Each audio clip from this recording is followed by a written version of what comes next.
जी मित्रों नमस्कार। Lakes serious cracker channel में आप सारे मित्रों का बहुत बहुत स्वागत है। जैसा कि आपको पता है कि बहुत सारी क्वेरी आ रही हैं, सारे लोग समीक्षा अधिकारी, सहायक समीक्षा अधिकारी, पीसीएस की तैयारी कर रहे हैं।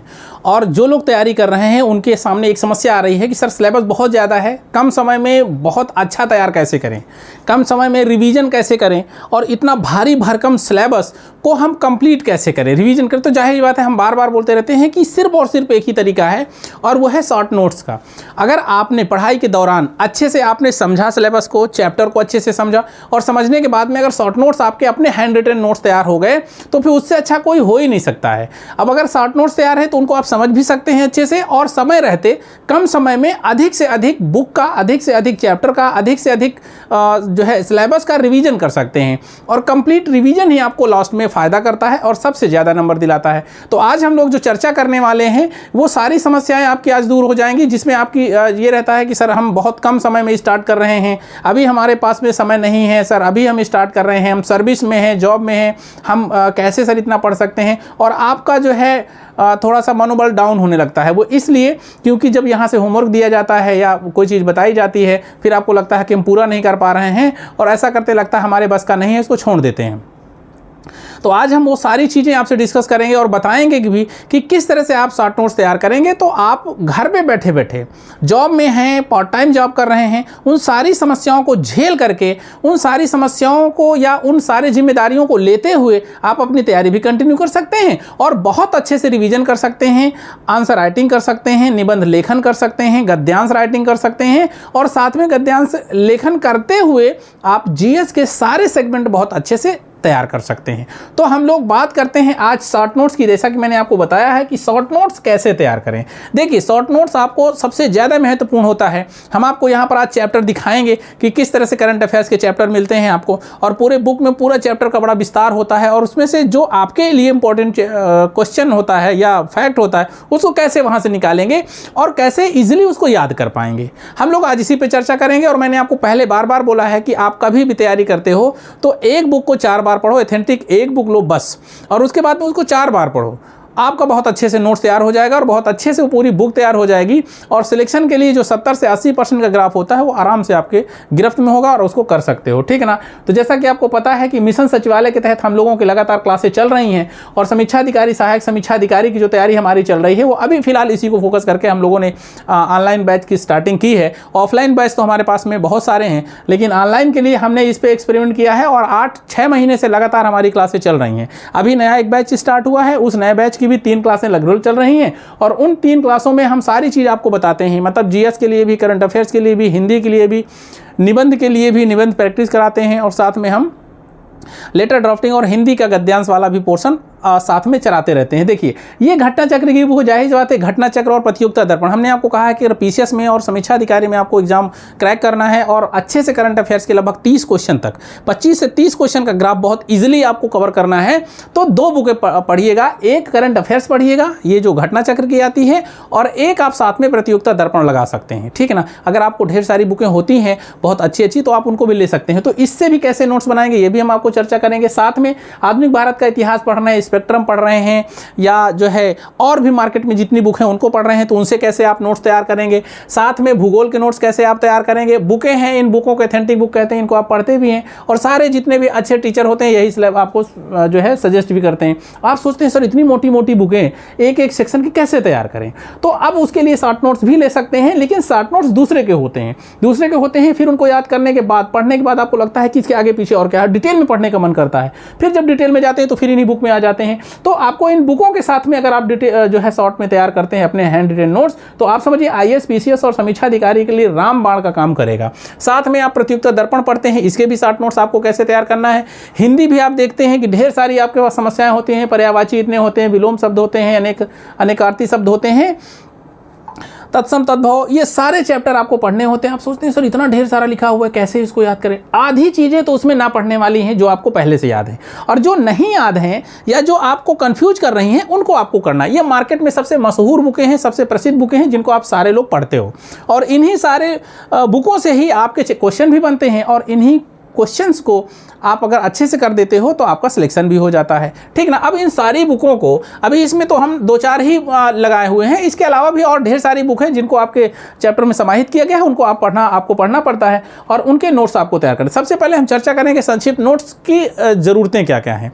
देखिए, संक्षिप्त नोट्स हमने आपको बताया कि अब परीक्षा के 1 महीने जैसे रह गया या 2 महीने रह गया, अब 2 महीने में सारे सिलेबस को, history, polity, geography, economy, science, current affairs, ये सारे को रिवीजन करना है। तो आपको लगेगा सर कैसे हो पाएगा, हो ही नहीं पाता है, और होता है तो एक दूसरे में सब मिक्स हो जाता है ना। तो उसके लिए हमने कहा शॉर्ट नोट्स तैयार करो, और शॉर्ट नोट्स की विशेषता यह है कि आप समय रहते, आप अगर अच्छे से तैयार करते हैं तो समय रहते रिवीजन हो जाएगा। आपने 4 साल तैयारी की, 2 साल तैयारी की, साल भर तैयारी की, और एग्जाम के समय पर कोई एक सेक्शन अगर रिवीजन से छूट गया तो ये मान लीजिए आपकी असफलता है। पूरे चैप्टर, पूरे सब्जेक्ट, पूरा सिलेबस रिवीजन करके 15 से 20 दिन में या महीने भर में आपको जाना होता है। मैं आपको कुछ मैं अपने नोट्स आपको दिखाना चाहूँगा, शेयर करना चाहूँगा। आप समझिए, ये उस समय के नोट्स हैं जब हम लोगों के पास में कॉपियाँ, हम लोगों के पास में A4 साइज़ के पेपर नहीं हुआ करते थे। तो इस तरह के नोट्स, इस तरह की ये कॉपियाँ हमारे पास में, हम इनको कहीं से अपना अरेंज करते थे। और आप समझिए, मैं कैमरे के सामने इसको करता हूँ, ये प्राचीन इतिहास का देखिए नोट्स है, आप इसको देख सकते हैं। ये एक एक लाइन है, लेकिन ये समझ में कुछ नहीं आएगा आपको, ठीक है ना। अब इस तरीके के नोट्स को आपको बनाना है, और अगर आपको सफलता लेनी है तो ये पूरा का पूरा इतिहास, मुश्किल से मुझे लगता है कि ये 10 पेज की जो है कॉपी है, 10 पेज हैं, और 10 पेज में देखिए कलरफुल डिजाइन, अंडरलाइन कितनी अच्छे से किया गया है, और ये पूरा का पूरा नोट्स पूरा तैयार है। अब इस तरह के नोट्स आपके पास समय इससे और अच्छा आ गया है, और अच्छी टेक्नोलॉजी आ गई है, आप इससे और बेटर नोट्स तैयार कर सकते हैं। बस हम लोग चर्चा करनी है कि नोट्स कैसे तैयार करना है कम से कम समय में। मैं आपसे कहूँ, पूरा हिस्ट्री आप पढ़ लीजिए, और पूरा हिस्ट्री सिर्फ इतने महज मुश्किल से 40 पेज होंगे। 40 पेज को पलटने में आपको कितना समय लगेगा? ऐसे आपको देखने में अंडरलाइन, अच्छा ये ख़त्म। यही एक शॉर्टकट तरीका होता है। जब आप अच्छे से पूरे चैप्टर अच्छे से पढ़ लेंगे, फिर शॉर्ट नोट्स तैयार कर लेंगे, और शॉर्ट नोट्स तैयार करेंगे तो फिर आपको कोई दिक्कत नहीं होगी। एक एक पॉइंट हम लोग देख लेते हैं कि आखिर इनका नोट्स बनाने का सही तरीका क्या है। चैप्टर को पढ़ें और उसे अच्छे से समझें, ठीक। एक बार पढ़ना तो पड़ेगा आपको, समझने के बाद चैप्टर की सारांशिक ज्ञान, मतलब उसका सार तत्व क्या है, आपको सारांशिक ज्ञान, हमने आपको लगातार बताया कि आपको सारांशिक ज्ञान उसका निकालना है। और उसके बाद में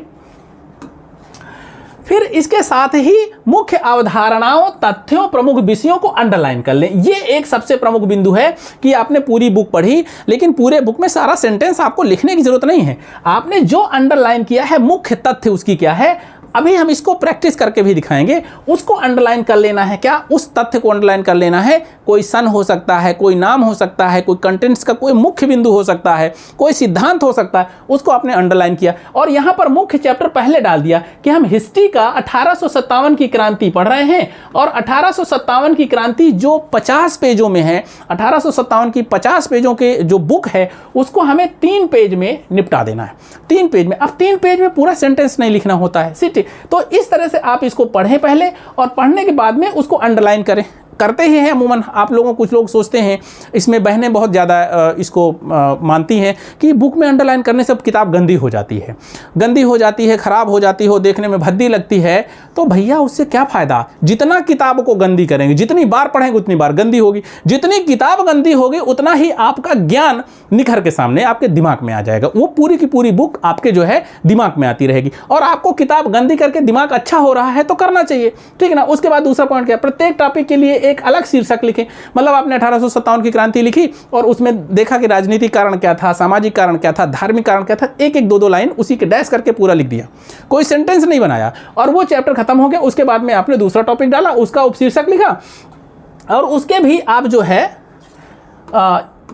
उसके भी पॉइंटों को आपने महत्वपूर्ण टॉपिक, पॉइंट, उदाहरण, सूत्र सहित तथ्यों को जोड़ें, और इन टॉपिक्स को अलग अलग नोटबुक में भी रख सकते हैं। मतलब कि अगर आपने हिस्ट्री पढ़ी तो हिस्ट्री का एक अलग हो सकता है, ज्योग्राफी का अलग हो सकता है, या हिस्ट्री में भी मौर्य साम्राज्य अलग हो सकता है, गुप्त अलग हो सकता है, तो ये ज़्यादा हो जाएगा। लेकिन आप इतना कर सकते हैं कि एंशिएंट हिस्ट्री अलग कर सकते हैं, मॉडर्न अलग सकते हैं, मिडवल अलग सकते हैं, ठीक ना। तो 3 टॉपिक आप जो है उसमें हिस्ट्री में बना सकते हैं, और ज्योग्राफी में है जैसे इंडियन हिस्ट्री और वर्ल्ड हिस्ट्री का अलग से नोट्स बना सकते हैं, ऐसे आप कर सकते हैं, ठीक है ना। चलिए, उसके बाद में तीसरा पॉइंट थोड़ा महत्वपूर्ण क्या है, उसको प्रत्येक टॉपिक के बारे में एक छोटा सा विवरण ही लिखें।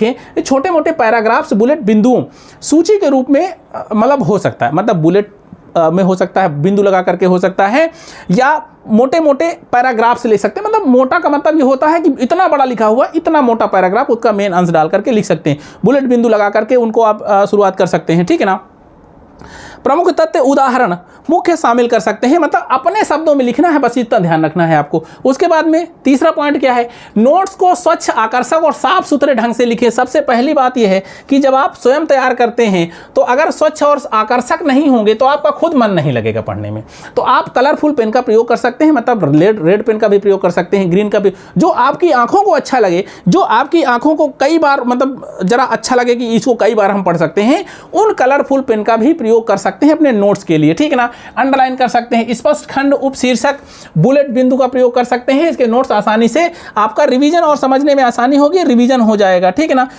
उसके बाद क्या हो सकता है, उसके बाद और कुछ बिंदु है, आपके नोट्स में बोलचाल की सरल भाषा का प्रयोग हो, मात्र अपनी भाषा में उसको प्रयोग करिए, अपनी भाषा में, अपने शब्दों में उसको लिख लेंगे। सेंटेंस को, वैसे सेंटेंस लिखा नहीं जाता है शॉर्ट नोट्स में, अगर आप फिर भी कुछ चाहते हैं तो अपने शब्दों में आप उसको लिखिए, सरल बोलचाल की भाषा में, और एकदम संक्षिप्त करके। कोई भी अंश लिख रहे हैं तो अपनी भाषा में संक्षिप्त करके, जितना छोटा से छोटा हो सकता है, जितना शॉर्ट हो सकता है, जितना पॉइंट में हो सकता है, उतना ही जरूरी है। जरूरत पड़ने पर नोट्स में मैप, डायग्राम, अब देखिए ये सबसे महत्वपूर्ण बिंदु है। इसको बहुत से मित्र करते हैं, बहुत से नहीं करते हैं। बहुत से ऐसे लोग होते हैं कि बना बनाया मिल जाए और हम खा लें, परीक्षा पास कर लें। तो आपको बना बनाया तो कोई देने वाला नहीं है, ठीक है। जो मार्केट में नोट्स है उनका भी एक उद्देश्य होता है कि पैसे कमाना है। जैसे लोग हमको भी ढेर सारा बोलते हैं कि हाँ पैसे कमाने, भाई इतना ढेर सारा सेटअप लगा करके आप तक पहुँचना है तो थोड़ा बहुत तो पैसा लेना ही पड़ेगा।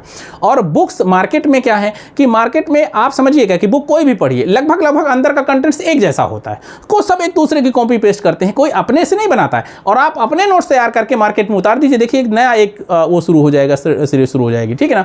तो आप चाहें तो अपने नोट्स खुद अपने हैंड रिटन से तैयार करें, उसमें आप मैप बढ़िया लगा सकते हैं, ठीक है ना, छोटा सा डायग्राम बना सकते हैं, चार्ट बना सकते हैं, कुछ फोटो लगा करके, तस्वीरें लगा करके, पिक्चर लगा करके नोट्स बना सकते हैं, और लेख भी उसमें शामिल कर सकते हैं, किसी के उदाहरण कोड भी शामिल कर सकते हैं। तो इस तरह से आप अगर बनाएंगे तो ये समझने में बहुत आसानी होगी। मैप को मैंने आपको यूपी स्पेशल कराया था, और जितने मित्र मेरे साथ में स्टार्टिंग से जुड़े थे, यूपी का मैप हो गया, और वर्ल्ड के सारे देश, कंट्री हो गए, कंट्री के साथ में उनकी कैपिटल हो गई, आज तक सबको याद होंगे। एक बार मैं मैप का ब्लैंक मैप खोल के रख दूं, पूछूंगा तो आप बता लेंगे। क्यों बता लेंगे? क्योंकि समझाने का जो तरीका हमने अपनाया वो मैप से अपनाया। तो जब हम आपको समझा सकते हैं तो आप अपने लिए भी इसको प्रयोग कर सकते हैं, उससे आपका अच्छा नोट्स तैयार हो जाएगा, और कभी भी उसको रिवीजन करेंगे तो बहुत अच्छे से वो रिकॉल हो जाएगा, और जैसे रिकॉल हो जाएगा अच्छे से, वैसे ही आप एग्जाम में अच्छे नंबर पाएंगे। उसके बाद लास्ट का है शॉर्ट ट्रिक जो है, शॉर्ट ट्रिक का भी नोट्स में प्रयोग कर सकते हैं, ठीक है ना। कभी कभी आपको, जैसे हमने आपको बताया था, जैसे एक बहुत ट्रिक चलती है कि कौन कौन से राज्य किस लाइन पे हैं, मतलब कर्क रेखा पे कौन कौन से राज्य हैं, तो आप एक ट्रिक याद करते हैं, मित्र पर गमछा झार। हमने ढेर सारी ट्रिकें और डिस्कस की हैं। जैसे हमने बोला था कि उत्तर से दक्षिण में क्रमबद्ध करिए कि भारत में कौन कौन सी चोटियाँ हैं, कौन कौन सी पर्वत श्रृंखलाएँ हैं, उनको हमने आपको बताया था कि कलजा, पासी, अविसम, बनियाई, बस इतना 4 बार नोट्स करेंगे, अपने आप याद होगा। इतिहास की ढेर सारी ट्रिक्स हैं, उन ट्रिकों को आप यहाँ पर, जब आप कई बार अपने नोट्स को, अपनी बुक को पढ़ेंगे, बुक को पढ़ने के बाद में उससे आपको लगेगा कि अच्छा ये क्वेश्चन बार बार पूछा गया है, ये बड़ा कंफ्यूजन हो रहा है, तो उसको कैसे आप करेंगे, तो उसका दिमाग में आपके आएगा कि एक इसको नोट्स बना करके एक शॉर्ट ट्रिक बना सकते हैं। तो शॉर्ट ट्रिक वाले को, शॉर्ट ट्रिक्स को भी आप अपने नोट्स में समाहित कर सकते हैं, और साथ में उनको जो है लगातार रिवीजन कर सकते हैं। तो एक बुक जो मोटी बार बार आप पढ़ते हैं, पलटने में भी उसको घंटे लगते हैं, लेकिन अगर आपने शॉर्ट ट्रिक अपनाई तो मुझे लगता है कि एकदम कंप्लीटली आपको बहुत जल्द पूरे नोट्स, पूरे सब्जेक्ट एक साथ रिवाइज हो सकते हैं। और एग्जाम के पहले अगर समय रहते पूरे सिलेबस को आपने रिवीजन कर लिया तो मेरा दावा है कि आपका कभी कोई एग्जाम रुकेगा नहीं, ठीक है। तो चलिए अब हम लोग बात कर लेते हैं कि थोड़ा सा कि ये सब करेंगे कैसे। करने का तरीका वही है कि मान लीजिए कि ये समसामयिक घटना की जो है, घटना चक्र की करंट अफेयर्स आई, आप इसको आपने मार्केट से लिया। हमने आपको बताया था कि एक बुक करंट अफेयर्स की रेगुलर आपको ले लेनी है और लेकर के इसको पढ़ते रहना है। जो टीचर पढ़ाएंगे, गाइड करेंगे, वो एक अलग है, लेकिन साथ में एक बुक आपकी होनी चाहिए। अब इसका पीछे खोलेंगे तो कोई ना कोई एक चैप्टर अच्छा सा मिल जाएगा। अच्छा क्या, सारे चैप्टर वैसे रहते हैं, सारे को आप पढ़ना है। अब इसमें देखना है कि अब ये जैसे है संयुक्त राष्ट्र जैव विविधता सम्मेलन COP15, ठीक है ना। अब ये सम्मेलन हुआ है, यहाँ से एक क्वेश्चन आने की पूरी संभावना होती है। मुझे लगता है ये छोटा दिख रहा होगा, मैं थोड़ा सा इसको बड़ा कर लेता हूँ, ठीक है ना। आप सोचेंगे कि सर इतना जो है ये बड़ा मैटर है और इसको कैसे हम शॉर्ट नोट्स तैयार करेंगे, अब इसमें निकालना कैसे है, सबसे बड़ी समस्या यही आती है। आप सोचेंगे सर हमने अब इसका कुछ लोग पूरा का पूरा नोट ही कर डालते हैं, पूरा नोट इसलिए कर डालते हैं क्योंकि उनको यही नहीं पता है कि इसमें क्वेश्चन बनते कैसे हैं, ठीक है ना। दूसरा कि अब इसमें हमें सारा कुछ इंपॉर्टेंट लगता है, ये भी सही बात है कि हम कैसे मानेंगे कि इसमें कौन कौन सी चीज़ें इंपॉर्टेंट है। सबसे पहले संयुक्त राष्ट्र जैव विविधता सम्मेलन COP15 अगर देखेंगे तो इसको सबसे पहले आपको देखना है कि ये है क्या। अब इसको आपने पढ़ा, इसका इतिहास भी जानने की कोशिश करेंगे। मान लीजिए नहीं जानते हैं, नए हैं और पहली बार ही इसको कर रहे हैं, तो इसको इस चैप्टर को कई बार पढ़ना पड़ेगा पहले। अब कई बार भी नहीं पढ़ सकते हैं तो कम से कम आपने पर्यावरण विकास संयुक्त सम्मेलन पृथ्वी शिखर सम्मेलन के दौरान जून 92 में रियो डी जेनेरियो में हस्ताक्षर प्रस्तुत किया गया। अब इसमें आपको यह समझना है कि संयुक्त राष्ट्र सम्मेलन पृथ्वी शिखर सम्मेलन, ठीक ना, दौरान जून 92 रियो डी जेनेरियो में प्रस्तुत किया गया। मतलब अब पर्यावरण एवं विकास पर संयुक्त राष्ट्र सम्मेलन, अब इतना पता है कि जैव विविधता से संबंधित यह टॉपिक है तो ये पर्यावरण पारिस्थितिकी से होगा, ठीक है ना। अब आपको क्या करना है, संयुक्त राष्ट्र सम्मेलन, इसको कोष्टक कर लिए पृथ्वी शिखर सम्मेलन अर्थ समिट के बारे में बोला गया है डैश जून 1992 और रियो डी जेनेरियो में प्रस्तुत। आपने 4 पॉइंट लिखा, 4 शब्द लिखा और ये 3 लाइन कंप्लीट हो गई आपकी। फिर उसके बाद में नीचे यह अभियान दिसंबर 93 को लागू हुआ, बस इतना ही करना है, लागू, ठीक है ना। अब यह अभियान, इसको नहीं लिखना है, 29 दिसंबर 93 को लागू, बस किया गया है, इसको हटा दीजिए, सिर्फ इतना लिखना है। ये आपका दूसरा पॉइंट हो। अब देखिए एक लाइन पे ये पूरा का पूरा एक लाइन हो गया, डैश करके ये कर दिया आपने। अब 5-6 लाइन एक साथ कैसे हो जाएगी आपकी। संरक्षण और अंतर्राष्ट्रीय संधि यह अपने हस्ताक्षरकर्ताओं पर कानूनी रूप से बाध्यकारी है, ये हटा दीजिए। CBD का सचिवालय मॉन्ट्रियल कनाडा स्थित है। अब यहाँ पर आप इसको कर सकते हैं, वैसे कभी पूछा नहीं गया है, आप चाहें तो इस तरह के भी आप इसको अंडरलाइन कर सकते हैं कि मॉन्ट्रियल कनाडा, मॉन्ट्रियल सचिवालय जो इसका है, जो इसका मेन ऑफिस है वो कनाडा में है, जिसका मॉन्ट्रियल कनाडा आप कर सकते हैं सचिवालय इसका। वर्तमान में 196 देश है, ये जरूरी हो जाता है, ठीक है ना। किसमें, ये जो United nation convention of biological diversity है, जैव विविधता संयुक्त राष्ट्र अभिसमय को औपचारिक रूप से जैव विविधता अभिसमन कहते हैं। इसमें सदस्यों की संख्या कितनी है, तो वो 196, ये आपके लिए इंपॉर्टेंट हो जाता है। यहां से क्वेश्चन बनता है तो इसको आप कर लीजिएगा, जिसमें 168 देशों में संधि पर हस्ताक्षर किए हैं। अब देखिए 168 किए हैं और 196 देश हैं, मतलब कि इसमें काफ़ी देश किए नहीं हैं। तो अपने भारत की स्थिति देख लेनी है कि वो कहाँ पर है, वो हस्ताक्षर वाले में है कि नॉन हस्ताक्षर वाले में है। तो वहाँ पर आप देख लेना 1994 में सब्सिडी के पक्षकर थे और इसको जो है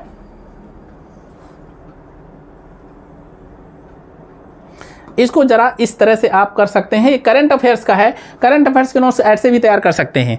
भारत में अभिसमय के प्रावधानों को प्रभावित करने के लिए जैव विविधता अधिनियम 2022 अधिनियमित किया गया है। अधिनियम के प्रावधानों को लागू करने के लिए वर्ष 2003 में राष्ट्रीय जैव विविधता प्राधिकरण की स्थापना की। अब यहाँ पर एक क्वेश्चन फिर मिल गया आपको, ये क्वेश्चन बन सकता है कि भारत जो है ये प्राविधानों को लागू करने के लिए जो राष्ट्रीय जैव विविधता प्राधिकरण की स्थापना कब की है, तो आप 2003 और नेशनल बायोडाइवर्सिटी अथॉरिटी की स्थापना, सिर्फ इतना कर सकते हैं, पूरा आप छोड़ दीजिए, कोई मतलब नहीं है आपके लिए और ना ही इसका कोई जो है आपसे कभी पूछा जाएगा। अब इसको आप छोड़ दीजिए। जैव विविधता का अभिसमय के 3 प्रमुख उद्देश्य हैं। क्या, जैव विविधता का संरक्षण करना है, ये आप कर सकते हैं। जैव विविधता के घटकों का सतत उपयोग करना है और आनुवंशिक संसाधनों के उपयोग से होने वाले लाभों को उचित और न्याय संगत बंटवारा करना है। जैव सुरक्षा का कार्टाजेना प्रोटोकॉल नगोया प्रोटोकॉल कहा जाता है, ये आप नगोया प्रोटोकॉल कर लीजिए और इसको अंडरलाइन कर लीजिएगा, ठीक है। उसके बाद में यहाँ पर आप आ जाइए, फिर आप देखेंगे कि कार्टाजेना प्रोटोकॉल क्या है। बस इसको सिर्फ एक लाइन में करना है कि अगर कभी इस तरह का लिखने को आ जाए और जैव विविधता पे अगर आंसर लिखने को आ जाए, अगर यहाँ से आपने कर दिया कार्टाजेना प्रोटोकॉल और इसको बता दिया एक लाइन में कि सर ये है, ये तीनों बिंदु आपने बता दिया कि हाँ ये समझौता हुआ कार्टाजेना प्रोटोकॉल का ये उद्देश्य था। आप 29 जनवरी 2000 को CBD पर एक पूरक समझौते के रूप में कार्टाजेना प्रोटोकॉल को अपनाया गया, ठीक है ना। अब कार्टाजेना मतलब ये एक शहर है, जैव सुरक्षा पर कार्टाजेना प्रोटोकॉल तथा नगोया प्रोटोकॉल लागू किया गया है। अब ये कार्टाजेना है कहाँ पर, ये भी आपको बताना है। इसे 11 सितंबर 2023 को लागू किया गया। अंतर्राष्ट्रीय संधि जो अत्याधुनिक जैव विविधता के परिणाम स्वरूप उत्तर में जीवित संशोधित जीवों के एक देश से पूरे देश परिवहन प्रसारित करता है। इस प्रोटोकॉल का उद्देश्य इन जीवों के सुरक्षित रखरखाव, कुछ नहीं लिखना है और आगे, परिवहन और उपयोग की सुनिश्चित करता है। इस वर्तमान में इसका पक्षकारों की कुल संख्या 123 है। अब आपको क्या करना है कि कार्टाजेना प्रोटोकॉल में पक्षकारों की वर्तमान संख्या पूछी जा सकती है, वो आपने बता दिया, कुल संख्या है 173। नगोया प्रोटोकॉल आ गया। अब नगोया शहर कहाँ पर आपको पता है, जापान में है, वहाँ का एक प्रोटोकॉल है, उसको आपने लीजिएगा, पक्षकार ले लिए और साथ में आपने इसकी भारत की भूमिका आपने देख ली कि कहाँ पर है। बहुत ज़्यादा इन सारे उद्देश्यों को नगोया प्रोटोकॉल में क्या हुआ आपको पता होना चाहिए कि नगोया कहाँ है, ठीक है ना, दूसरा प्रोटोकॉल कहाँ है, ये कहाँ कहाँ हुए हैं, और उसके बाद में फिर सीधे आप भारत पे आ गए वर्तमान परिप्रेक्ष्य में। अब वर्तमान परिप्रेक्ष्य में देख लिया, क्योंकि आपको ढेर सारे निबंध लिखने होते हैं तो वर्तमान परिप्रेक्ष्य के भी इसमें आप उदाहरण लगा सकते हैं, ठीक है ना। तो यहाँ पर जब इसको 4 बार पढ़ेंगे तो यही चीज़ें आपको जो है कई उसमें समाहित हो जाएंगी कि अच्छा हाँ अब हमें ये समझ में आ गया है, और हाँ अब हम जो है इसको हम बहुत अच्छे से अपने नोट्स में समाहित कर सकते हैं, ठीक है ना। उसके बाद में इसका दूसरा जो पॉइंट है, इसमें एक पॉइंट देखिए यहाँ पर लिखा हुआ है प्रमुख निष्कर्ष। अब इसी चैप्टर को पढ़ेंगे प्रमुख निष्कर्ष। देखिएगा अभी 2 मिनट में 4 मिनट में पूरा आप पढ़ जाएंगे, अंडरलाइन भी कर लेंगे, और अंडरलाइन के बाद में जब दोबारा पढ़ेंगे इसको नोट्स बना लेंगे, ठीक है ना। COP15 188 देशों के कुल 196 पक्षकारों का 95% की सरकारों के प्रतिनिधियों के अतिरिक्त 2 गैर पक्षकारों संयुक्त राज्य अमेरिका और वेटिकन सिटी ने भी भाग लिया। अब समझ में आ गया यहाँ पर। अब इसको वेटिकन सिटी और अमेरिका को अंडरलाइन कर लेना है। संयुक्त राज्य अमेरिका और वेटिकन सिटी ने भी भाग लिया। ये क्या है, 188 देश जो COP15 में थे कि कुल 196 पक्षकारों का की सरकारों ने प्रतिनिधियों के अतिरिक्त 2 गैर पक्षकारों, ये गैर पक्षकार हैं, मतलब ये इसमें सदस्य नहीं, वेटिकन सिटी और अमेरिका, इसने भी भाग लिया। अब यहां से क्वेश्चन पूछा जा सकता है इसके पक्षकार COP15 में कौन नहीं है, ये आपको एक क्वेश्चन बन सकता है। उसके बाद सम्मेलन में Kunming Montreal global diversity framework को अपनाया गया, ये एक सिद्धांत हो सकता है, ठीक ना। इसको आप कर सकते हैं कि दिसंबर 2022 में संयुक्त राष्ट्र के तत्वावधान में आयोजित चीन की अध्यक्षता में COP15, अब यहां से आपका एक प्रमुख बिंदु बन जाता है कि दिसंबर 2022 में COP15 की बैठक हुई, कहां हुई, चीन की अध्यक्षता में हुई, और इसमें 188 देशों के कुल 196 पक्षकारों की सरकारों ने प्रतिनिधित्व किया, और जिसमें जो इसके पक्षकार गैर पक्षकार थे उसमें संयुक्त राज्य अमेरिका और वेटिकन सिटी थे। ये पॉइंट हो गया ना। यहां से क्वेश्चन आपका उठाएगा और फिर आपसे पूछ लेगा तो आपको ये बताना पड़ेगा। उसके बाद थोड़ा सा और आगे आएंगे, इस तरह से आप इसको जो है पूरा का पूरा पॉइंट, पूरे के पूरे बिंदु आप एक बार पढ़ेंगे और फिर इसको लिख लेंगे।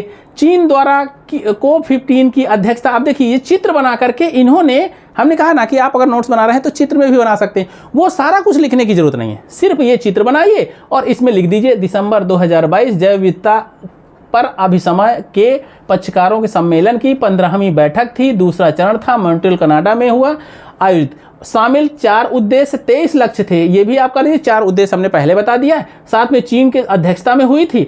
सम्मेलन कुनमिंग मॉन्ट्रियल और ग्लोबल डाइवर्सिटी फ्रेमवर्क को अपनाया गया है। ये पूरा का पूरा आपका, और यहीं से क्वेश्चन आपका एक बन जाएगा, है ना। इस तरह से आप जो है पूरे के पूरे पॉइंट को पढ़ करके आप बना सकते हैं। ये यहाँ पर आपका दूसरा एक बिंदु आ गया। इस तरह से पूरी की पूरी आप जो है फ्रेमिंग कर सकते हैं और बहुत अच्छे से इसका जो है नोट्स बना सकते हैं। उसके बाद अगर हम कहें कि चलो अगर हम हिस्ट्री की बात करते हैं, मान लीजिए 1857 का विद्रोह आ गया और 1857 की क्रांति में आपको नोट्स बनाना है, और 1857 की क्रांति में जो मैं बुक पढ़ रहा हूँ BL ग्रोवर है, और BL ग्रोवर में देखिए बहुत छोटा छोटा दिया हुआ है और कम से कम 30 से 40 पेज में दिया हुआ। अब 30 से 40 पेज को आप पढ़ेंगे, क्वेश्चन आना है सिर्फ एक। 1857 की क्रांति से कभी क्वेश्चन आता भी, कभी नहीं भी आता है। अब सोचेंगे सर इतना पढ़ने के बाद में एक क्वेश्चन के लिए इतनी मेहनत करना कैसे उचित रहेगा? तो उचित तो है, करना तो पड़ेगा ही। अब इसको भी सेम वही करना है आपको। जैसे मान लीजिए कि अब आपसे पूछा जाएगा कि 1857 की क्रांति के आर्थिक कारण क्या थे, सामाजिक, आर्थिक, राजनीतिक और धार्मिक, 4 कारण आप लिखते हैं। अब आर्थिक कारण क्या थे? अब आर्थिक कारण में आप क्या कहोगे? प्रशासनिक और आर्थिक कारण यहाँ पे दिया हुआ है, तो आप क्या कहोगे? आप पढ़ोगे कि 1857 की क्रांति कैसे हुई, क्या हुई? तो भारतीय रियासतों के विलय की बहुत से सामाजिक और आर्थिक प्रभाव हुए। अब देखिए भारतीय रियासतों का विलय, सबसे पहला आर्थिक कारण यही हो गया कि जब यहाँ पर ढेर सारी बड़ी बड़ी रियासतें थीं, ढेर सारे बड़े बड़े यहाँ पर जमींदार थे, उनकी रियासतें जब जब्त होने लगी अंग्रेजों के द्वारा, तब उनको लगा कि अरे यार ऐसा कैसे हो सकता है, अब तो क्रांति करनी पड़ेगी। पहले ये गरीबों का जो है निम्न वर्ग था, किसानों का, जनजातियों का शोषण कर रहे थे, और यही जमींदार जिनके पास रियासतें बड़ी बड़ी ये शोषण कर रहे थे। तब उन्होंने बहुत ज़्यादा कोशिश की, लेकिन दबाया गया, अंग्रेज भी दबाए और ये भी। अब इनकी रियासतें जब जब्त होने लगी, तब 1857 की क्रांति का जन्म हुआ। तो आर्थिक कारण में एक डैश करके ऐसे लिखेंगे, आर्थिक कारण डैश, एक पॉइंट लिखेंगे, रियासतों का विलय, एक प्रमुख कारण ये है, रियासतों का विलय। उसके बाद आगे पढ़िए, आर्थिक प्रभाव हुए, भारतीय अभिजात वर्ग शक्ति और पदवी से वंचित हो गए। अब देखिए यहाँ पर अभिजात वर्ग को अंग्रेजों ने शक्ति और पदवी, जो पद देते थे, बड़े बड़े ऊंचे ऊंचे पद देते थे, जैसे मुगलों के समय में मनसब होते थे, वैसे इनको जमींदार की पदवी दी जाती थी ना अंग्रेजों के द्वारा। जब इनकी शक्ति छीन गई और पदवी छीन गई, तो इनको लगा कि अरे यार ऐसे कैसे हो सकता है। तो यहाँ पर एक कारण बन गया, आर्थिक नवीन व्यवस्था उन्हें प्राचीन सम्मान प्राप्त करने के अवसर बहुत कम थे, क्योंकि वह व्यवस्था के ऊंचे ऊंचे पद केवल अंग्रेजों के लिए सुरक्षित हो गए, कि अब इनको जो पदवियां थी छीन गई, तो अब इनको दिक्कत होगी। अब ये पूरा नहीं लिखना है आपको, सिर्फ लिखना है भारतीय रियासतों का विलय, और यहां पर लिखना है अभिजात वर्ग की शक्तियों और पदवियों का छीनना। बस 2 लाइन आपने लिख दिया, पूरा पैराग्राफ कंप्लीट। उसके बाद अब इसको आर्थिक कारण तो आपको समझ ही जाएंगे कि आर्थिक कारण क्या थे जो कि 1857 की क्रांति हुई। तो आर्थिक कारण जिम्मेदार थे इसमें, और वो आर्थिक कारण जो थे वो नुकसान कर रहे थे जमींदारों का, रियासतों का जो है ना विलय हुआ था उसी समय पर, आपने देखा था कि उसी के कारण ये जो है सेना में ऊंचे ऊंचे पद पर किसी भारतीय को मिल सकता था, वह सूबेदार का था, जिसमें 60 अथवा 70 रुपये मासिक वेतन मिलता था। अब सूबेदार से ऊपर का पद भारतीयों को दिया ही नहीं जाता था। अब अगर सूबेदार से ऊपर का पद नहीं होगा तो जाहिर बात है एक लड़ाई वाली बात होगी, भाई हम भी काम करते हैं इतना अच्छे से, लेकिन हमको ये सूबेदार से ऊपर का पद क्यों नहीं दिया जाता है, ठीक ना। असैनिक प्रशासन, ये भी आपको उसके बाद में इस विषय में सर टॉमस मुनरो ने 1817 में लिखा था कि विदेशी विजेताओं ने भारतीयों पर बहुत अत्याचार किया है, परंतु उनमें से किसी ने भी इन्हें इतना हे नहीं माना जितना हम मानते हैं, ठीक ना। अब समझ लीजिए कि ये सर टॉमस मुनरो ने ये बात कही थी। अब इसको आपको ये 1817 में कही, क्या कही, विदेशी विजेताओं ने भारतीयों पर बहुत अत्याचार किया। ये लाइन आपको पूछी जा सकती है, परंतु उनमें से किसी ने भी उन्हें इतना हेय नहीं माना जितना हम मानते हैं। किसी ने भी समस्त जाति को अविश्वसनीय और ईमानदारी के अयोग्य नहीं माना है, मतलब इन पे भारतीयों पे अविश्वास नहीं दिखाया गया है, और ना ही केवल उस समय सेवा के योग्य माना है जब उसके बिना गुजर ना हो सके। तो सिर्फ और सिर्फ इसमें पूरी लाइन पे याद करने वाली और लिखने वाली, नोट्स बनाने चीज़ सिर्फ इतनी है कि सर टॉमस मुनरो ने ये 1817 में डैश विदेशी विजेताओं ने भारतीयों पर बहुत अत्याचार किया, परंतु उनमें से किसी को भी इतना हे नहीं माना जितना कि हमने माना। ये सेंटेंस पूरा लिख सकते हैं, बाकी पूरा छोड़ दीजिए, ठीक ना। बस यहाँ से शुरुआत होती है, आप इतना 4 पॉइंट आप लिख सकते हैं आर्थिक कारण। और जब इसको आप मान लीजिए कि अगर 1857 के क्रांति के कारण आ जाते हैं, तो उसमें अगर आप इतना लिख देंगे ना, तो आपका पूरा नंबर मिल जाएगा, ठीक है ना मित्रों। तो चलिए, मुझे लगता है कि चीज़ें कुछ समझ में आई होंगी, और समय रहा तो हम आपको और डिटेल में थोड़ा सा वो बताकर, मतलब लिख कर के भी और जो है बता कर के भी हम आपको जो है दिखाएंगे, मतलब लिख करके भी दिखाएंगे। तो अगली क्लास तक ये प्रैक्टिस करिए, और अगली क्लास में हम पुनः एक लेके आएंगे कि आपको वो तरीका भी बताएं कि इस तरह से आपको लिखना भी है 60 नोट्स, ठीक है ना। अभी इसको पढ़िए, अंडरलाइन करिए, अंडरलाइन करने के बाद में कुछ प्रयास करिए, मुझे लगता है कुछ आपका फ़ायदा होगा, और उसके बाद जो अगली वीडियो आएगी तो उसमें और आप अच्छे से उसको नोट्स को बना सकते हैं। तो ठीक है मित्रों, आज की क्लास हमारी यहीं तक, अगली क्लास में हम पुनः मिलते हैं, तब तक के लिए नमस्कार, जय हिंद।